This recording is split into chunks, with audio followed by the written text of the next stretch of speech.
Jangan sekali-kali masuk ke dalam gua paling berbahaya ini. Orang ini mencoba melewati gua dengan total panjang 3 km dengan kedalaman lebih dari 200 meter.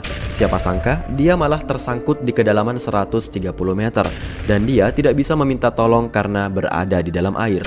Belum lagi air di gua itu dinginnya mencapai 4-2 derajat Celcius. Kejadian itu sangat kacau. Hari ini saya akan coba ceritakan secara detail dan semoga bisa dimengerti dengan beberapa ilustrasi. Jadi mohon pengertiannya, putar dulu intronya.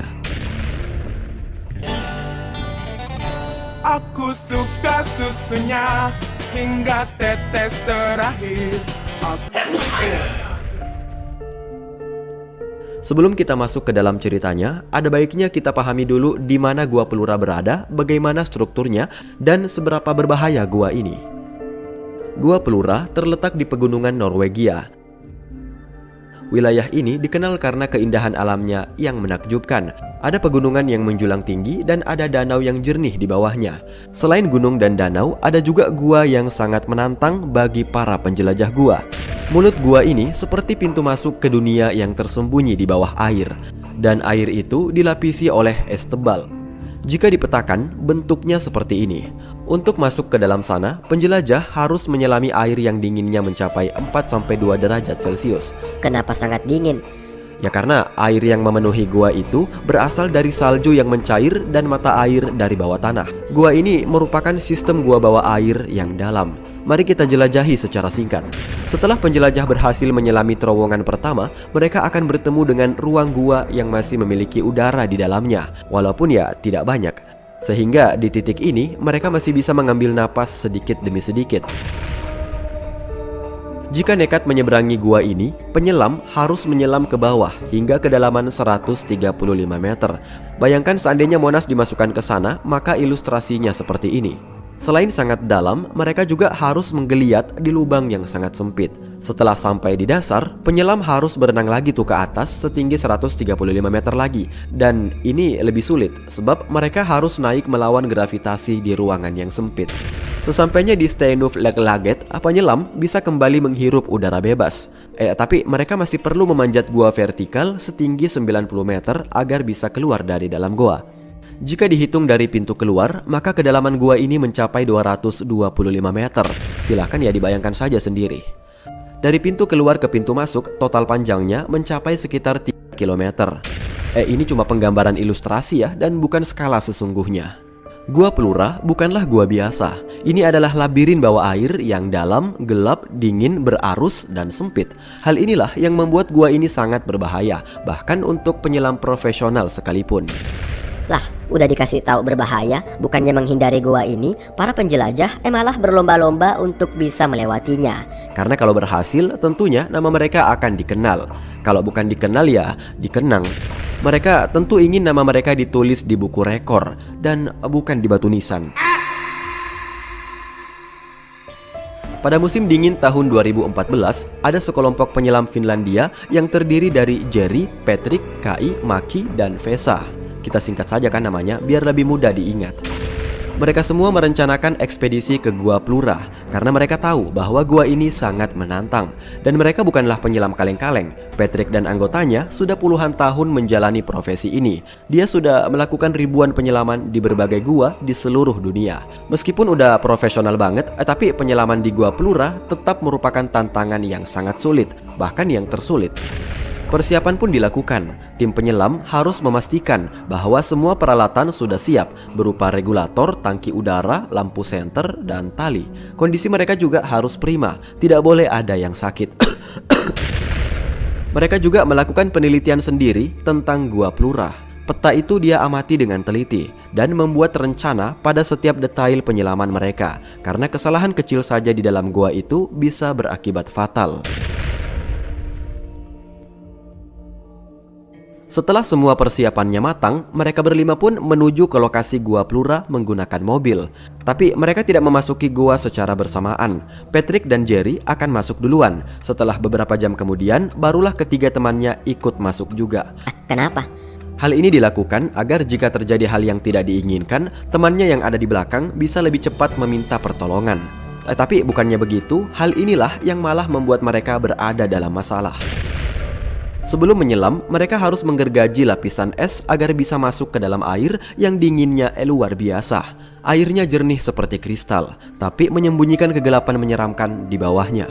Suhu udara dingin menambah kesan suram di ekspedisi ini. Patrick dan Jerry pun mulai menyelam duluan menyusuri gua. Dia dibantu dengan skuter air, sehingga nggak usah capek-capek tuh berenang dengan kaki.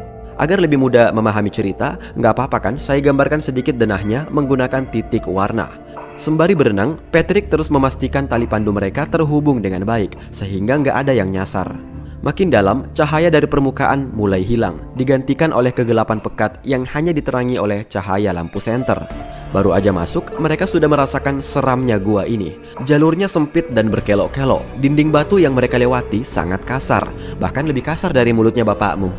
Ditambah lagi, tonjolan tajamnya bisa merobek pakaian penyelam dan bahkan merusak peralatan mereka jika mereka tidak berhati-hati. Walau begitu, Patrick dan Jerry bergerak perlahan tapi pasti mengikuti jalur yang telah direncanakan sebelumnya. Karena nggak mungkin bicara dalam air, mereka saling berkomunikasi dengan bahasa isyarat, yaitu dengan menggoyangkan tangan atau lampu senter. Di area 1, mereka harus menyelam sejauh kurang lebih 1 km, dan ini butuh waktu berjam-jam. Singkatnya, sesampainya di area kedua, mereka mempersiapkan alat dan mental untuk bisa menyelam gua curam yang berbentuk huruf V. Dengan memantapkan tekad, mereka pun menyelami gua terjal itu sedalam 135 meter. Patrick berada di depan dan Jerry berada di belakang. Seperti yang sudah sering saya bilang, semakin dalam mereka menyelam, maka semakin tinggi resikonya. Tekanan air semakin besar dan bisa membuat penyelam dekompresi hingga berhalusinasi. Singkat cerita, setelah penyelaman yang melelahkan, mereka pun sampai di dasar gua. Dasarnya tidak semulus yang ada di peta, karena di titik ini ada tikungan 90 derajat yang sangat sempit. Di titik terdalam inilah resiko terjepit sangat besar. Patrick yang berada di depan berhasil lolos dari jalur sempit di atas tikungan. Setelah lolos, dengan semangat, Patrick ingin segera naik ke permukaan. Tapi beberapa saat kemudian dia sadar bahwa si Jerry tidak ada di belakangnya. Ya Patrick turun lagi dong ke dekat tikungan 90 derajat itu, dan apa yang dia lihat sungguh mengejutkan. Patrick melihat si Jerry tersangkut di dekat tikungan itu. Dengan cepat, Patrick mencoba membebaskannya, tapi tidak bisa. Ia pun mencoba memberikan pertolongan pertama. Namun ternyata regulator oksigen milik si Jerry sudah terlepas. Paru-paru Jerry tampaknya sudah kemasukan banyak air. Ia pun menggelepar kejang-kejang di kedalaman 130-an meter di bawah air. Bisa dibayangkan kan siapa coba yang tidak panik melihat temannya menggelepar seperti itu. Mau minta bantuan tapi dia tidak tahu harus minta bantuan kepada siapa. Sementara itu, ketiga teman lainnya yaitu Vesa, Maki, dan Kai sudah memasuki gua dan mereka bertiga siap menyelam ke area kedua. Mereka bertiga tidak tahu kalau ternyata si Jerry tersangkut dan menghalangi jalur mereka di bawah. Jika mereka tetap menyelam ke bawah, maka semuanya akan terjebak. Sementara si Patrick juga tidak tahu harus berbuat apa. Mau kembali untuk memberitahu temannya juga tidak bisa karena terhalang oleh tubuhnya si Jerry. Patrick juga tidak bisa berkomunikasi dengan Vesa, Maki, dan Kai. Sementara Patrick tidak bisa berlama-lama di titik ini karena oksigennya akan semakin menipis. Akhirnya dengan perasaan bersalah, Patrick pun berenang ke atas meninggalkan tubuh Jerry dan menuju ke pintu keluar gua. Sambil berenang ke atas, Patrick terus berpikir, ketiga temannya itu akan masuk melewati jalur yang sama. Pasti ketiga temannya ini akan terkejut melihat tubuh si Jerry terbujur kaku dan terjepit di tikungan. Patrick terus dihantui rasa bersalah. Wah, mungkin temannya tidak akan selamat ini. Singkat cerita, ketiga penyelam yakni Vesa, Maki, dan Kai sampai di dasar gua. Vesa berada paling depan, Maki berada di tengah, dan Kai berada paling belakang. Vesa langsung terkejut ketika melihat tubuh Jerry sudah tidak bernyawa di depannya. Parahnya lagi, tubuhnya terjepit dan menghalangi jalur mereka. Mau ditarik tidak bisa, didorong juga tidak bisa. Disinilah ketiga penyelam ini benar-benar terjebak di tikungan. Mereka jadi serba salah. Mau maju tidak bisa, mau balik juga terlalu jauh. Oksigen mereka tidak cukup. Sementara jika mereka berdiam diri di situ, itu juga salah, sebab oksigen terus mereka hirup.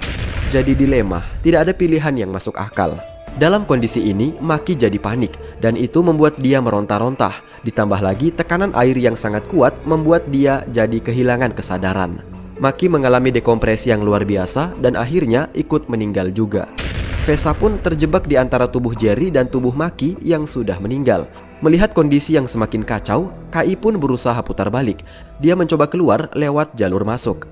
Sementara itu, Vesa tidak ingin bernasib sama. Dengan sekuat tenaga, dia mencoba mendorong tubuh Jerry. Dan syukurnya, tubuh Jerry berhasil dia geser. Vesa pun berenang ke atas melalui jalur keluar. Di waktu yang bersamaan, KI juga berusaha berenang ke atas lewat jalur masuk. Jadi mereka sama-sama naik ke atas. Selama berjam-jam berenang, KI pun berhasil sampai di jalur gua yang masih ada udaranya, alias area 1. Dia mencoba berdiam diri di situ, dengan harapan akan ada orang yang menyelamatkannya. Sementara itu di seberang, Patrick berhasil sampai di permukaan air yang disebut dengan Steinuglev Laget. Di sana, Patrick duduk termenung memikirkan nasib keempat temannya yang mungkin sudah tidak selamat. Enggak taunya, tiba-tiba dia melihat ada cahaya senter dari dalam air. Ternyata itu adalah Vesa yang berhasil menyusul. Vesa dan Patrick pun saling menceritakan apa yang baru saja mereka alami. Mereka berpikir ketiga temannya mungkin sudah meninggal. Tetapi ternyata di seberang si KI masih berjuang untuk keluar. KI merasa tidak mungkin ada orang yang akan menyelamatkannya, sehingga dengan sekuat tenaga dia mencoba keluar lewat jalur ini. Walaupun oksigennya sudah hampir habis, dia tetap nekat mencoba menerobos gua yang sempit itu. Dan perjuangannya tidak sia-sia, dia berhasil keluar dari gua. Tapi sekarang dia berada di bawah lapisan es yang cukup tebal. Saat itu sudah malam dan KI kesulitan untuk menemukan lubang es yang sudah dibuat. Mau menerobos lapisan es ini juga tidak mungkin. Mau tidak mau, KI pun berenang ke sana kemari mencari lubang es itu. Ia pun menemukan lubang es dan berhasil keluar dari danau yang beku itu. Di sini KI berpikir, mungkin hanya dialah satu-satunya yang berhasil selamat. Nasib keempat temannya tidak dia ketahui. KI pun berjalan ke mobil untuk mencari alat keselamatan dan berlindung diri. Sementara itu, si Vesa dan Patrick berhasil manjat dari lubang gua dan segera menuju ke desa terdekat untuk minta bantuan. Walaupun tenaganya sudah hampir habis, mereka tetap mencari keberadaan temannya. Dengan dibantu warga, Vesa dan Patrick kembali ke mobil di jam 2 malam. Vesa terkejut karena melihat mobil itu menyala lampunya. Artinya ada orang di dalam mobil.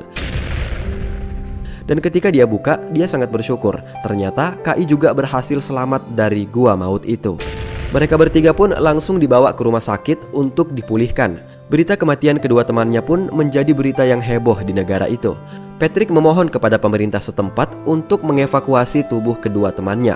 Maka diterjunkanlah tim penyelam asal Inggris untuk mengambil tubuh Jerry dan tubuh Maki yang berada di kedalaman 135 meter. Namun evakuasi itu tidak berhasil dan malah akan membahayakan nyawa tim evakuasi. Pemerintah pun memutuskan untuk membiarkan tubuh kedua orang itu berada di bawah sana selamanya. Pemerintah juga menutup goa itu agar tidak akan ada lagi korban-korban selanjutnya. Mendengar berita itu, Patrick merasa sangat kecewa. Dia merasa tidak terima jika kedua temannya tidak dievakuasi. Lah, lu sendiri yang masuk kok.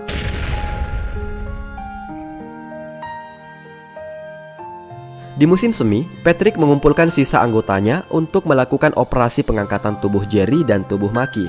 Tapi KI dan Vesa tidak bisa menyelam lagi karena terkena penyakit dekompresi saat menyelam. Akhirnya, Patrick mengajak satu orang rekannya lagi untuk ikut melakukan operasi berbahaya ini. Operasi evakuasi ini mereka lakukan secara rahasia, alias secara sembunyi-sembunyi. Sebab jika pemerintah setempat mengetahui hal ini, pasti mereka akan dihadang. Makanya untuk jaga-jaga, Vesa dan KI disuruh berjaga di pintu masuk gua. Patrick terpaksa melepas tanda larangan masuk yang sudah dipasang oleh pihak berwenang. Patrick berpikir, jika evakuasi ini tidak berhasil, maka dia pun akan berada di dalam sana selamanya. Selama berjam-jam, Vesa dan KI menunggu dengan rasa khawatir. Dan ternyata, Patrick bersama rekannya berhasil mengeluarkan tubuh Jerry dan Maki dari dalam goa. Operasi evakuasi ini menjadi berita heboh yang kedua kalinya. Banyak orang yang merasa kagum dengan keberanian mereka. Pada akhirnya, Jerry dan Maki bisa dimakamkan dengan layak. Ini sungguh solidaritas yang sangat tinggi. Pemirsa, semoga kisah kali ini bisa menggambarkan kepada kita semua tentang betapa berbahayanya penyelaman gua bawah tanah. Jangan coba-coba ya, karena nyawa taruhannya. Terima kasih telah menonton dan Tonton juga lainnya.